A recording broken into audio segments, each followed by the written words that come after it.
Mr. President, members of the Executive Board, distinguished colleagues, friends, also from the UN family. It is with great pleasure that I welcome you to this, the first regular session of the UNDP Executive Board, and allow me to begin by sincerely congratulating His Excellency Mr. Cho Tae-yul, our permanent representative of the Republic of Korea, on his election as President of the Board.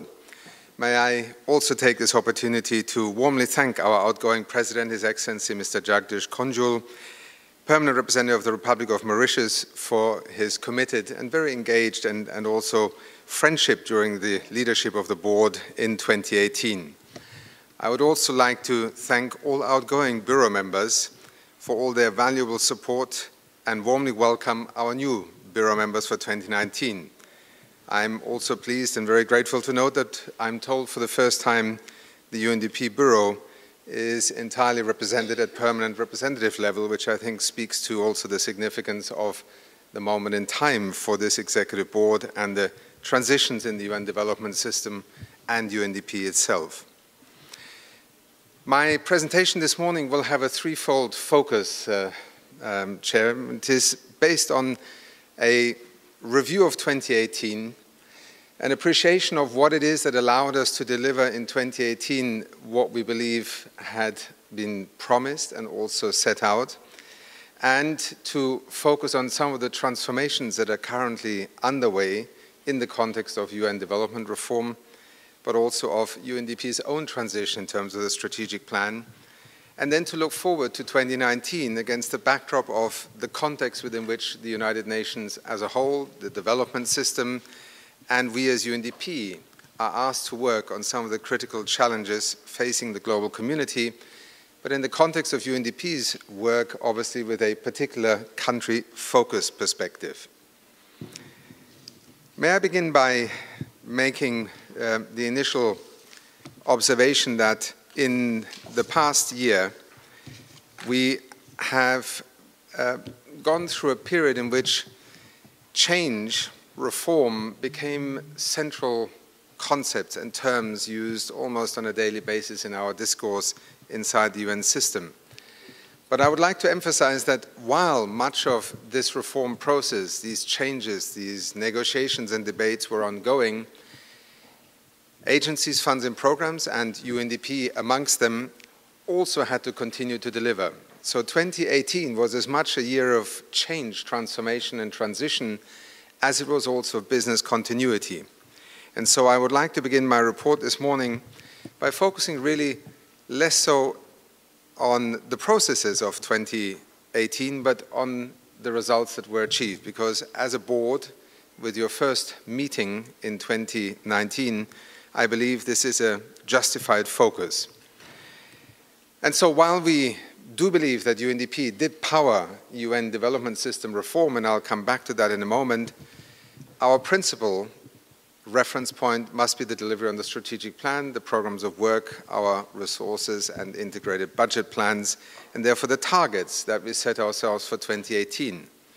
Now, as you know, figures in the first month of the new year are not yet completely ascertained from all locations of the organization, but based on principal indications, I'm pleased to say that on virtually every indicator we set ourselves for 2018, UNDP either met the target or indeed exceeded the target. And this is very much a personal observation, quite remarkable, because people had to carry an immense amount of additional processes, changes related not least to the delinking processes, and yet what we have seen in the year 2018 is UNDP increasing its delivery to 4.6, possibly even 4.7 billion, which is an increase of 4%, where GMS has also increased, where at the same time cost reductions, which I had asked of the organization to deliver and to implement, allowed us to deliver an institutional budget reduction of 3%, where core resources for the first time in 5 years began to grow again in UNDP, and where non-core funds that we mobilized exceeded $4.5 billion.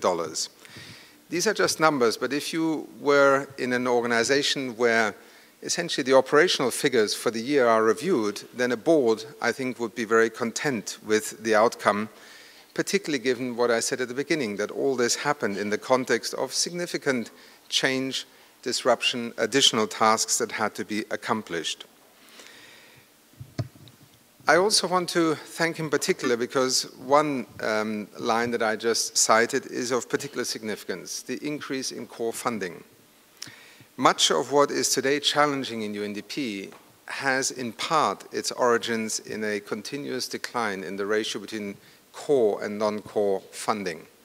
We will come back to that later on also in our discussion on poverty and the work that UNDP does in this field.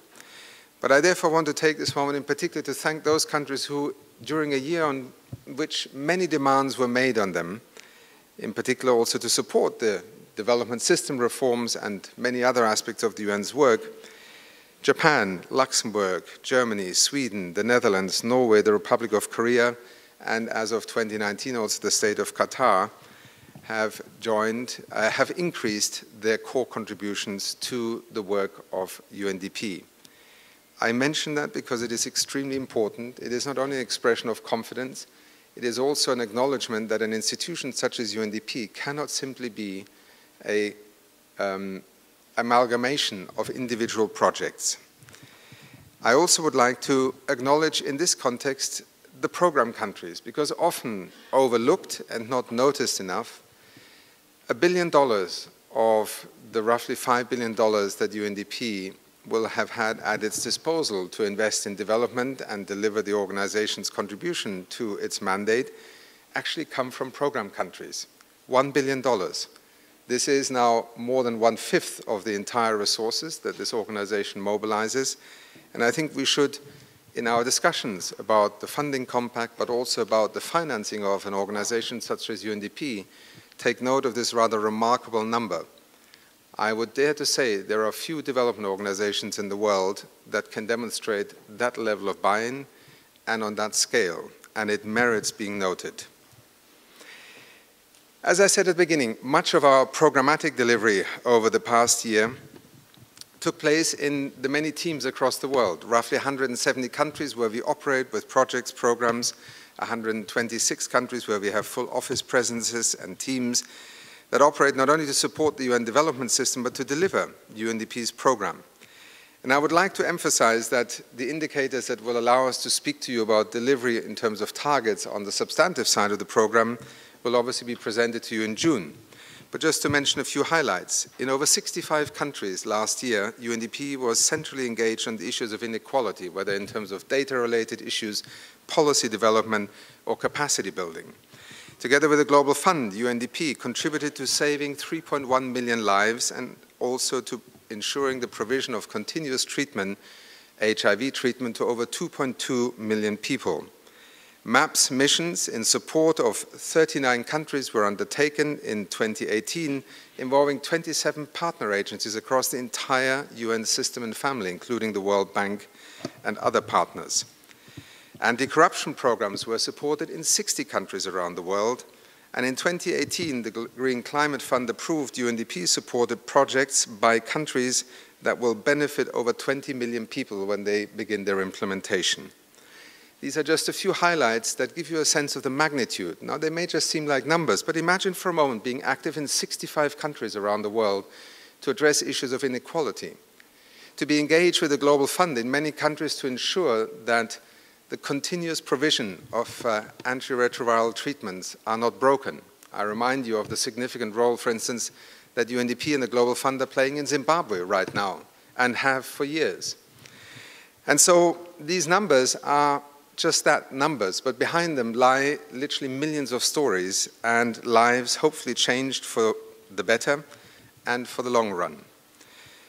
I also want to refer briefly to what has been a significant focus of our work during 2018, and that is the work that we did to power what we call the UN Development System reform process. Not only did we work with the Secretary General and I, in my capacity as the Vice Chair of the UN Sustainable Development Group, with the DSG on many of the processes and elements that had to be put in place to ensure that on the 31st of December 2018 at midnight, the resident coordinator system was handed over to the Secretariat and to the Secretary General. We promised this, we delivered it, and it happened on time, on schedule. The system also is benefiting from 63 UNDP staff having been seconded now as RCs to the Secretary General and the Secretariat to ensure continuity in many of the countries where otherwise RCs would have had to be reappointed or sought from new candidates. We also ensured the transfer of DOCO, and indeed DOCO continues to operate until the middle of 2019 through the accumulated reserves that has allowed it to already begin to function in support of the RC offices since October, November last year. And we have also negotiated a complex but nevertheless fundamental and vital service level agreement that allowed the seamless transition from midnight 31st December to 0001 on the 1st of January, where staff had contracts, could be paid, would be serviced, would have offices, telephone lines, cars, bank accounts, etc., etc. All this, Excellencies, ladies and gentlemen, was delivered on time, and I want to particularly acknowledge my colleague Susan McDade, the team in BMS, because they literally worked through Christmas to ensure that all these pieces were in place. And for that, I'm very grateful. And indeed, in looking back on 2018, I would like to thank the staff of UNDP for an extraordinary commitment that they showed. Much of what I have just described has less to do with leadership at the top, but with resilience, commitment, an ethic of work, and a dedication to the organization that even in uncertain times allows people to keep their focus and to deliver. Now, let us ask ourselves for a moment what it is that underneath some of these indicators and results and deliveries we have been doing to move UNDP along. Some of you will have heard me refer to the next generation UNDP. It's not a Nike slogan, but it is to some extent saying that there is a next generation UNDP that is, first of all, being called for by you as member states. Secondly, being driven by our own staff with their innovation and their engagement. And thirdly, through our strategic plan, we have made a commitment to you that by 2021, the organization that you will preside over as an executive board will not be the same one as you took on in 2018. Much of that is about purpose-led transformation. The purpose-led transformation being defined as much by the UN Development System Reform Agenda as it is also by the program countries who remain our core clients, who define the work and in whose name and also priority setting we are responsive and are held accountable to respond to. That purpose-led transformation defines itself across many different domains in UNDP today. But I would like to offer you perhaps 2 or 3 glimpses of how we as a leadership team, but also our colleagues across the world, are embracing this notion of a next generation UNDP, which in its simplest form is saying, look, much of what we do makes sense, but not everything we have been doing needs to be done in the future, and new opportunities have arisen. How do we make UNDP not a reform management project, but an institution that is continuously evolving its work, continuously adjusting what it can provide to member states, continuously renewing itself, and also working at the cutting edge of what the global best practices of development generate, and therefore make it available to countries to use. We have introduced a term that some find a little bit disturbing. I, on the other hand, and I hope most of my staff, and I hope also you as an executive board, will welcome it. It's the term of disruption. Positive disruption, not destruction, but positive disruption in the sense of thinking, leading, managing, investing differently, with a sense of not trying to do the same that you did last year, but introducing a notion of being future-focused on opportunities and where countries themselves are leading in terms of the directions that they are setting. I think it has been noted by many of us that the international development agenda struggled through the 90s and the early 2000s with actually having fallen behind the innovation curve of development as it was unfolding in many developing countries. The emergence of South-South cooperation, in fact, opened the eyes of many to the fact that the innovations that were changing development, that were driving a scaling up of different types of development paths, were as likely to emerge in countries of the South as they were in terms of lessons learned from so-called industrialized nations. Our role as UNDP is to firstly continuously and positively disrupt ourselves in the way that we push the boundaries of what we are engaged in, what we offer, and how we renew our own thinking. That may sometimes take the concept of thought leadership very much to heart. Many of you are great fans of the Human Development Report. Many of you have also said to me that the Human Development Report is in need of a next generation articulation, both in terms of the empirical baselines, but also of the narrative that it sets for development.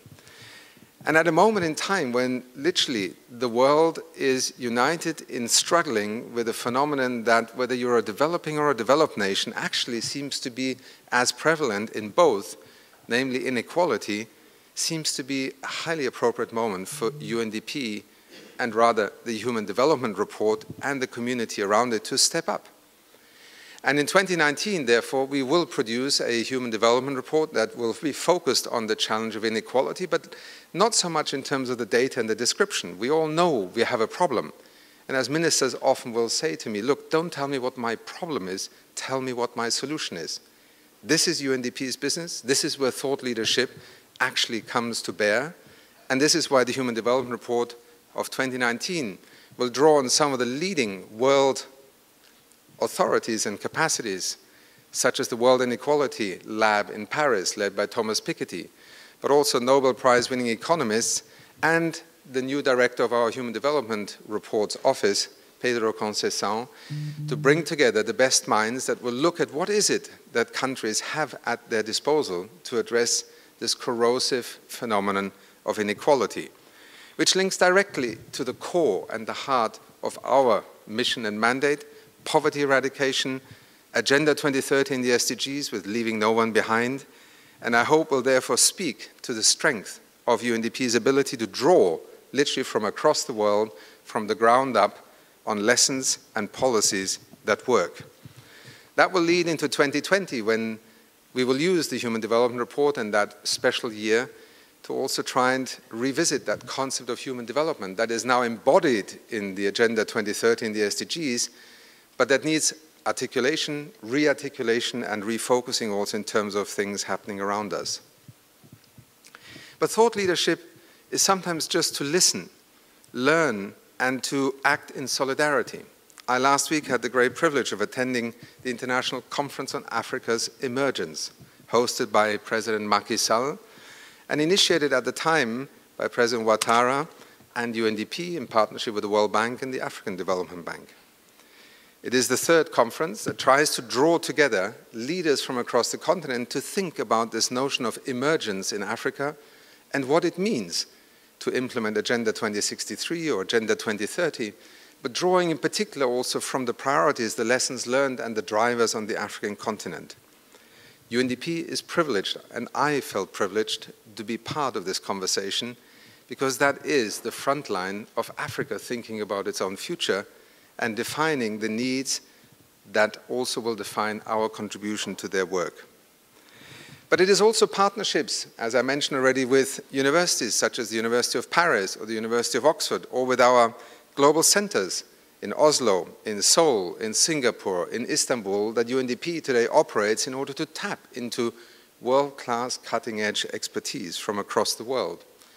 It is a partnership that we have just launched also with the World Economic Forum to think about global value chains and asking ourselves the question, what are the options for countries that are trying to join the industrial global market, industrial fourth or the fourth revolution, industrial revolution in the 2020s? And how does this work in terms of the lessons learned from the past? Much of what lies ahead is not simply a replication of perhaps the tigers in Asia or of other processes of development. But we also have to disrupt our thinking and push the boundaries in how we deliver. We have done a great deal inside UNDP that we have not broadcast to the outside world because it is really about doing our homework about how we can deliver better. But the development of country platforms that we have pushed very hard, also against the backdrop of UNDS reform, but principally really to try and better understand of how UNDP's work is not simply a collection of projects and activities at the country level, but it's a portfolio, it's a strategic engagement, it's a partnership commitment to the countries we serve. We have also reviewed the Bureau of Program Policy Services and the Crisis Bureau, and have now developed a new platform that has been baptized the Global Policy Network. It keeps 2 bureaus, but operates them of a joint platform, and literally sets out over the next 24 months to connect digitally, professionally, in practice terms, instantly 17,000 staff members operating across the full spectrum of UNDP's global, regional, and national presence, including people working in projects. Because the expertise in UNDP, in traditional knowledge management terms, was largely confined to a class of globally operating experts with a few good Rolodexes where you would find an expert in a country team that you had once met before. This is not contemporary knowledge management. And therefore, this biggest transformation perhaps in the way that we will connect expertise, including, and I want to emphasize this, not just of international staff. Some of our most competent staff that we employ today are national experts. I have met them. They have chosen and they have joined UNDP as national staff, but they are world-class leaders in their field, and they must become tappable and usable and connectable to UNDP's work across the world. So the Global Policy Network, which combines the strength of BPPS on the development substance side, but also the responsiveness and capacity of the Crisis Bureau to scale and surge up capacities as essentially a connected community rather than siloed bureaus, is one of the propositions that will hopefully help us transform the way we deliver. You will also have heard by now that we have launched on the 1st of January the integration of 60 accelerator labs, as we have called them, into 60 country teams across the world. Half of them in Africa, the other half across the rest of the world.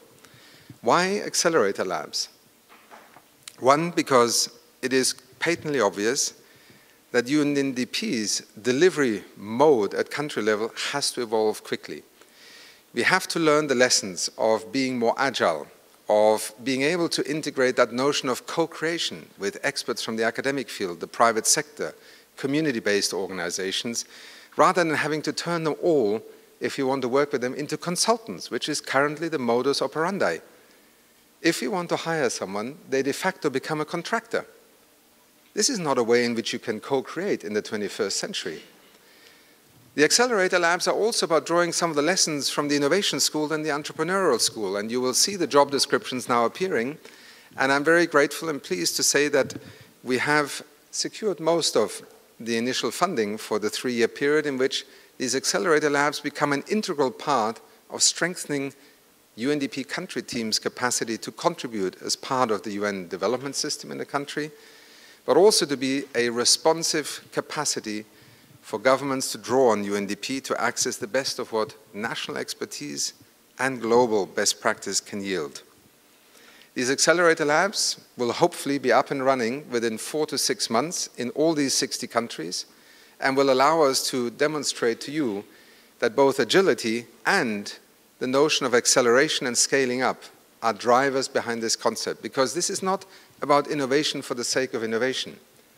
We call them accelerator labs because we believe that UNDP's delivery and also its impact must in the future be measured in terms of helping countries to accelerate the implementation of, for example, the 2030 Agenda, Sustainable Development Goals, the nationally determined contributions under the Paris Agreement, and to be able to scale up the implementation of what are often very good lessons learned, pilot projects and concepts and innovations.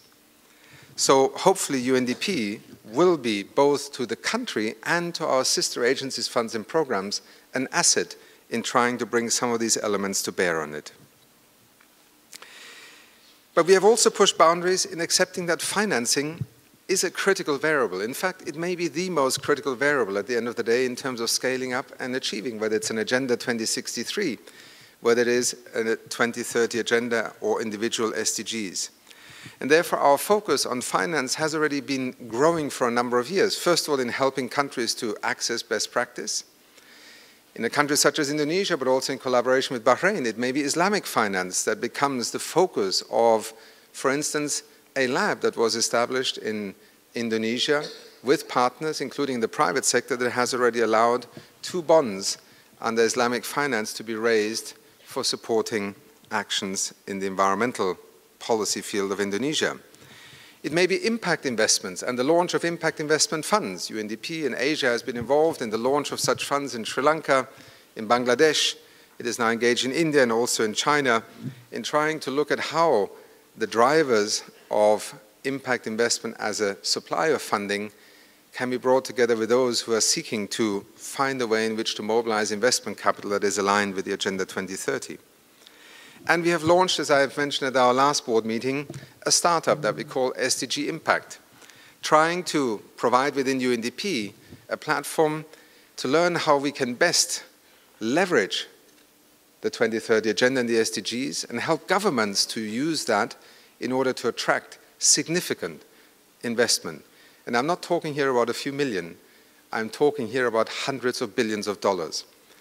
But please don't be concerned, this is not turning UNDP into a financial institution.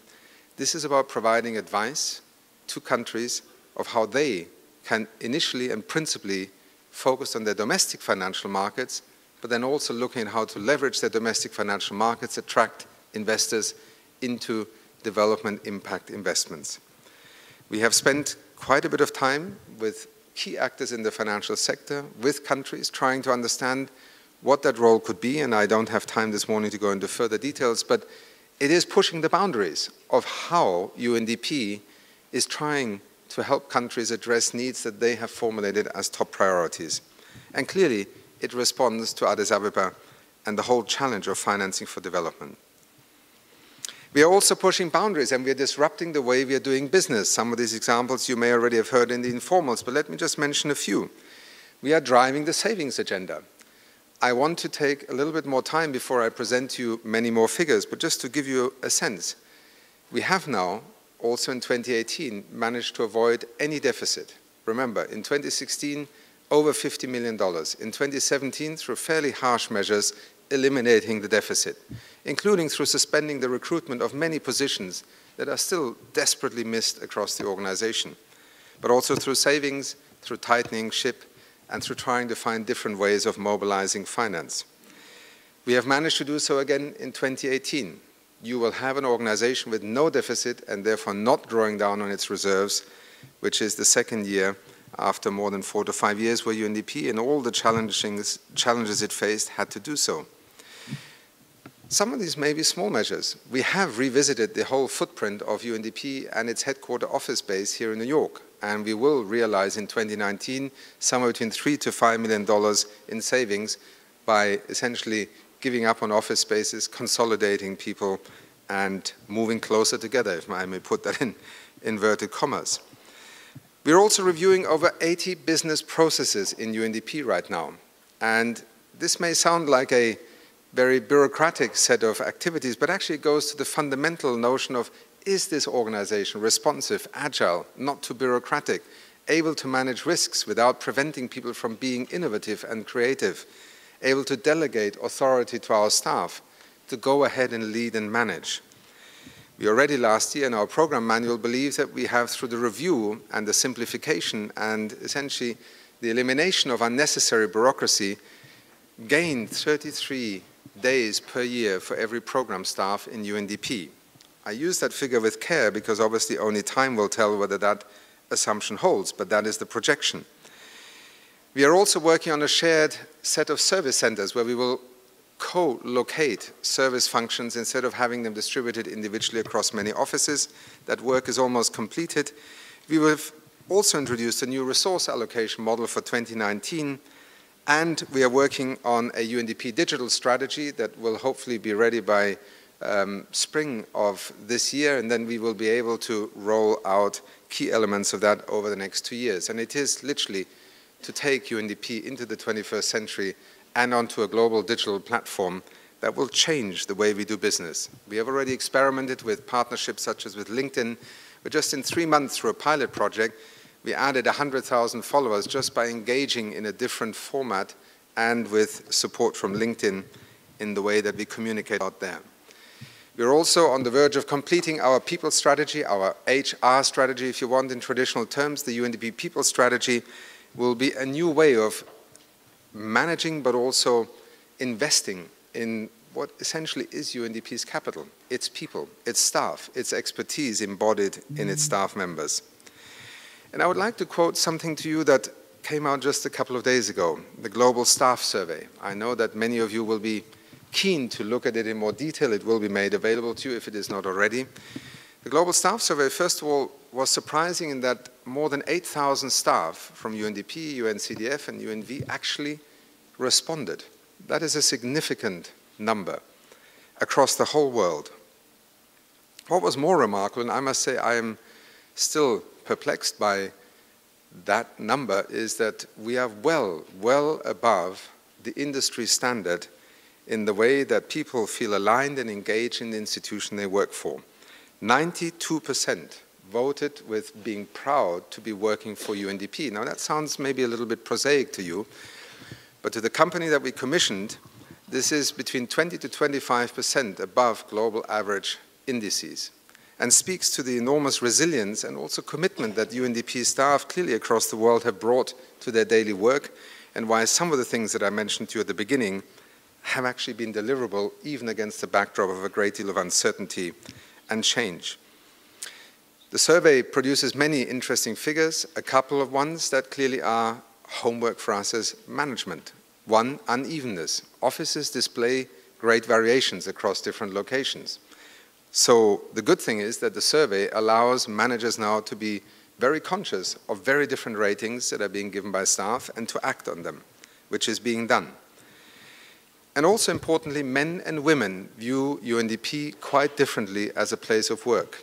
And there is a consistent pattern of women rating on most of the criteria lower than men in terms of their assessment of the organization. So again, clearly food for thought, but also encouragement for us to continue to pursue as a leadership task the issue of making UNDP a place to work that is both conducive to people from all backgrounds, but particularly for women and also for people who have families. I chair now the Gender Steering and Implementation Committee of UNDP. We have a gender equity strategy, we have targets, we have timelines, and I continue to believe that UNDP is on the right track. But complacency is never something that we can afford when it comes to issues like this.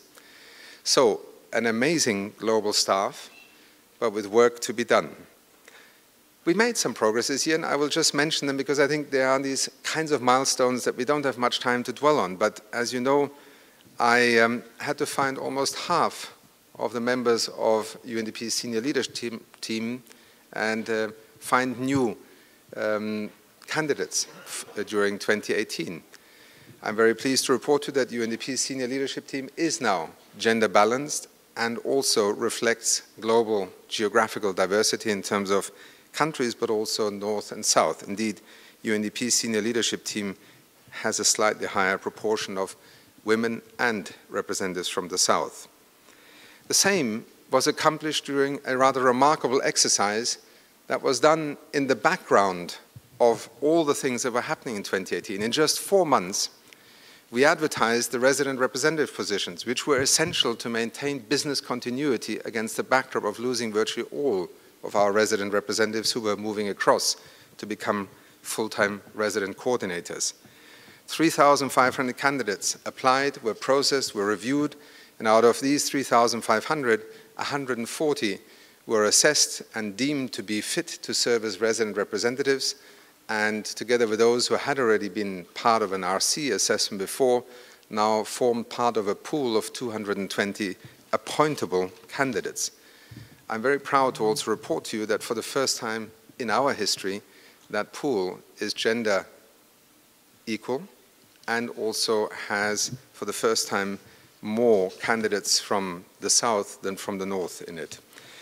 These are, in a sense, accomplishments not just in terms of process and numbers, but also qualitatively speak to an institution that takes extremely seriously the criteria that have been set for it and its work. Pushing boundaries and disrupting the way we work has also meant that we had to revisit the way we engage with our UN sister agencies. And that work will continue, first of all, in the new context of the resident coordinator's office, the country teams, but also the integrator role that the Secretary General has so frequently referred to when he speaks about UNDP's leadership role within the UN development system. And to many, this is often interpreted as having to do with the mechanics of interagency work. And I want to urge you to not read it in that way, because I don't believe the Secretary General meant it that way, and I certainly did not interpret it in that way. The integrator role speaks to the core mandate and mission of UNDP, which is to look at development in a holistic, in a systemic context, and to be able to articulate through the way that it can bring expertise from across the system, from outside the system, from within the country, together to think about development pathways that are commensurate with what the 2030 Agenda, the SDGs, and the approach and the paradigm of our development narrative today demands, which is a systemic approach to development, one in which GDP growth is not the singular criteria, but inclusion, leaving no one behind, is as critical as is also addressing the issue of sustainability, the environment, and the capacity of nations to be resilient in the face of climate change. We have continued to deepen that conversation across the UN system, and I certainly, again in my capacity as Vice Chair of the UN SDG, am in constant contact with the DSG, with my principals, my colleagues, and also in the context of our Chief Executive Board. But on a more practical level, we used 2018 to sign 3 new MOUs with the World Health Organization, with UN Women, and with the UN Office for Counterterrorism. I also undertook 2 trips with the Emergency Relief Coordinator, Mark Lowcock, when we traveled initially to Ethiopia and Somalia, and then later to Nigeria and Chad, in order to demonstrate how we would lead in the context of the SDG's priorities together to help the system deliver on a new approach to working together between the humanitarian and development parts of the UN system. These are just a few examples that are critical and central to driving the way we work into the future differently. Let me conclude by a brief outlook on 2019. It's a tough year. You are all here as representatives of your countries in the headquarters of the United Nations. I do not need to tell you about the challenges that are being presented to the United Nations, the challenges that the United Nations faces, and yet again yesterday, and I want to pay tribute to them, the tragic attack on our colleagues, the peacekeepers in Mali. This slaughter is just extraordinary. The lack of respect, the sheer cynicism, and whether it dates back years ago or is happening just yesterday, we are facing a world in which the United Nations has become part of, it seems, a seemingly legitimate target for expressing frustrations, anger, or just pure brutality in countering existing systems. Now, the United Nations Development Programme is not a political organization. It is not responsible. It is also not subject to the decisions, for instance, that the Department for Political Affairs or Peacekeeping would have taken in 2018.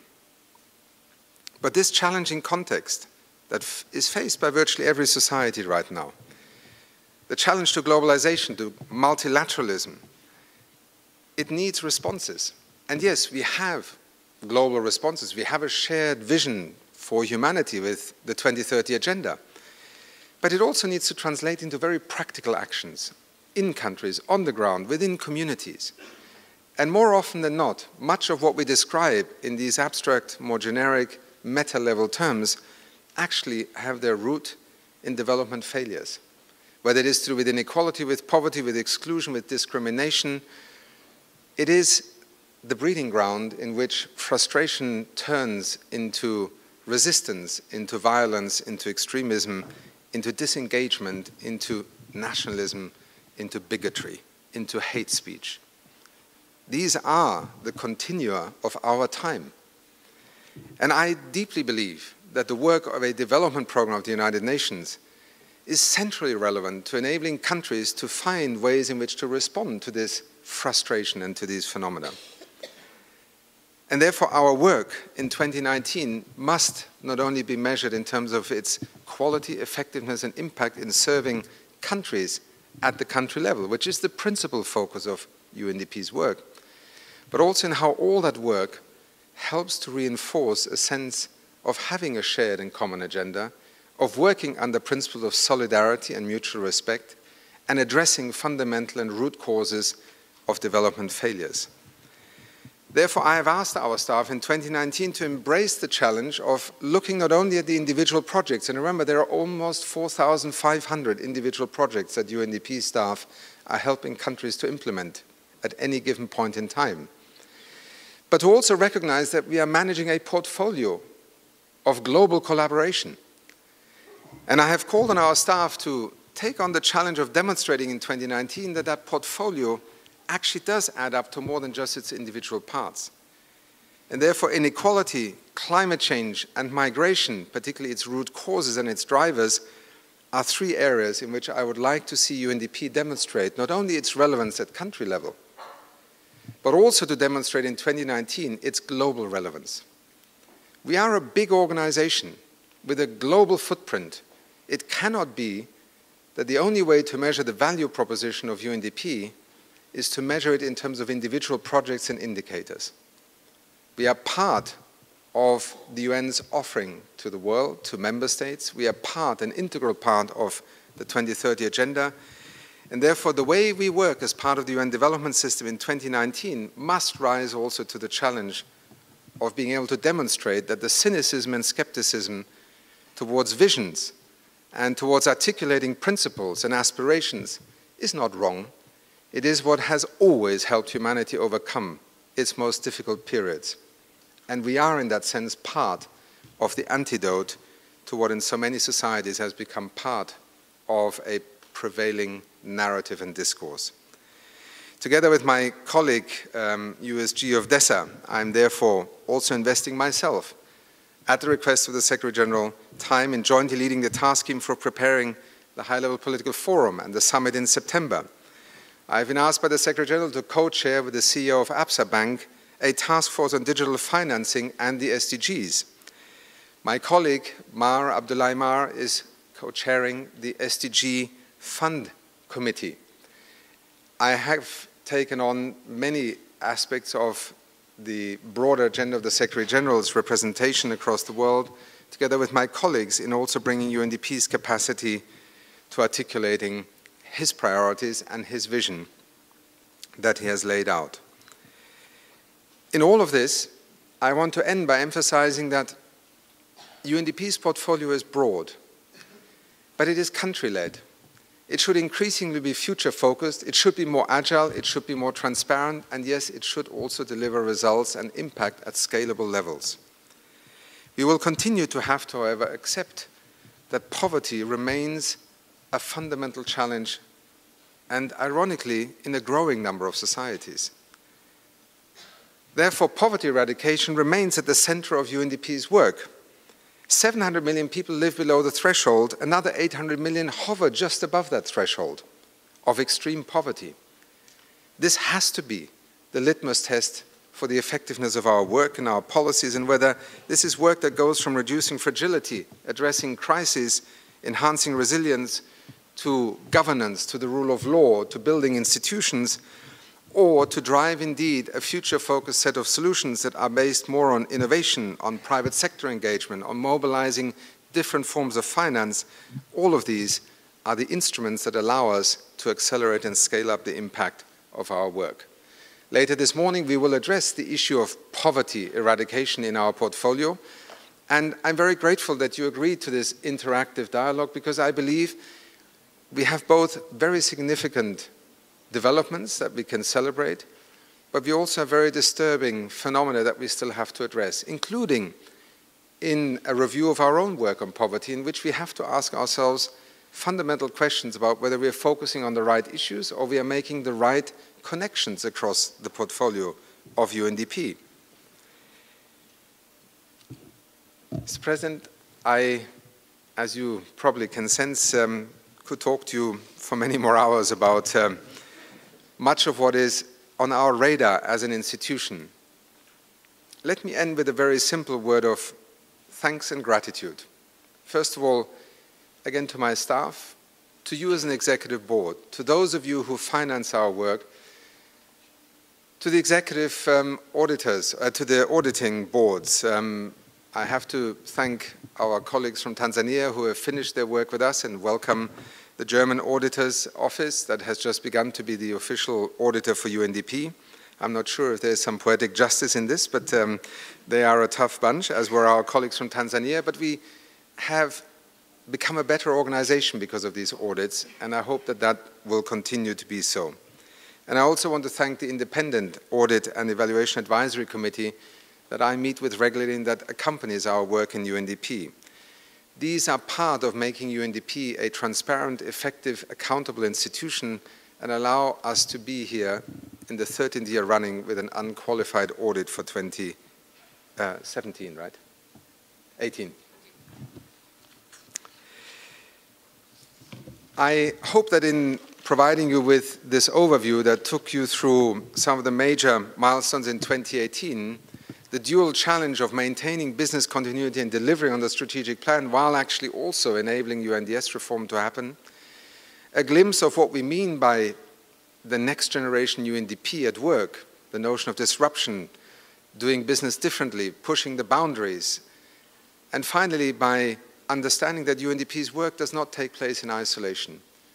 In the year 2019, our focus has to be on delivering for the UN on impact, on 2030 agenda, on the impact that also our program countries determine are their priorities. And I end my presentation by committing ourselves to them, because it is at their invitation, with their national development agenda, with the inherent contradictions and tensions that sometimes exist in our program countries also, let us not deny them and let us also not walk away from them.